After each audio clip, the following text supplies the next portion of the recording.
Team, another quick video. Today I'm going to talk to you a little bit about transforming your physique, and from kind of my perspective, what massively helped me transform mine, okay? So I'll give you a little bit of a briefing on my training history and stuff first. I'll try and play a little bit of like a couple of pictures and stuff over the top just to kind of highlight where I was at certain points. But I started training when I was about 13, 14, just literally wanting to get bigger, stronger for multiple reasons. I'll go into that in another video maybe. And started with simple bodyweight stuff, bought the old vinyl dumbbells from Argos, bought a load of men's health, men's fitness magazines, and that's where it started.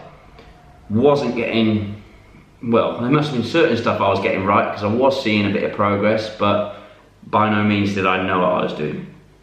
All the way through to like university, put some weight on, looked like I trained, so that was great, but still kind of didn't really know what I was doing.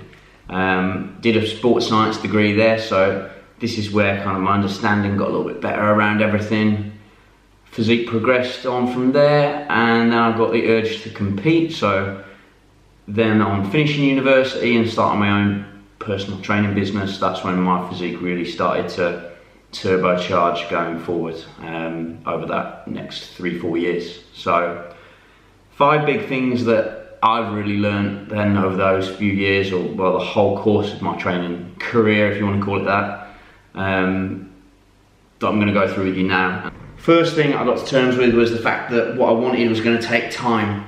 Trying to get to a certain level, you've got to understand what you're striving for and realistically how long it's going to take you. So when I realised this was like a long-term project and I was doing it in a way I enjoyed doing it, it wasn't a problem.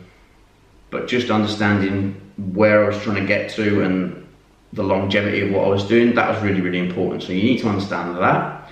The next thing that was like a big thing for me, and I suppose this came more at university, was the fact that the more I understood the process of what I was trying to do, the easier it was to do, and I suppose be confident that what I was doing was right.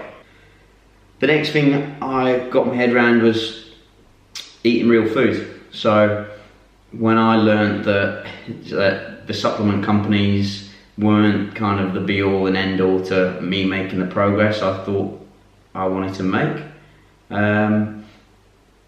that was a big turning point for me. I'm probably using less supplements now than I ever have done. I still use them, but on a very basic level.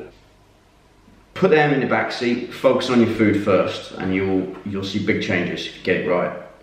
Next thing you need to do, which again, one of the last things that I got right, was actually working on my physique as a whole, having a balance to it. I avoided training legs for a long time because I was big on football and that was kind of my cop out. And then next thing I know, I got a physique like a lollipop. So I had to spend a good couple of years doubling up on my leg training to get myself in check.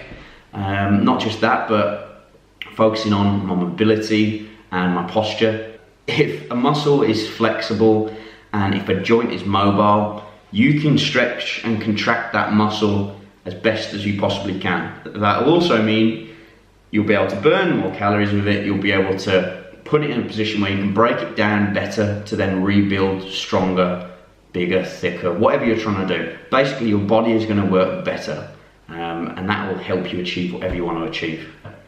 The last thing I need you to do, I need you, and this is probably one of the most important ones, you need to not give a fuck, okay? This held me back for a long, long time.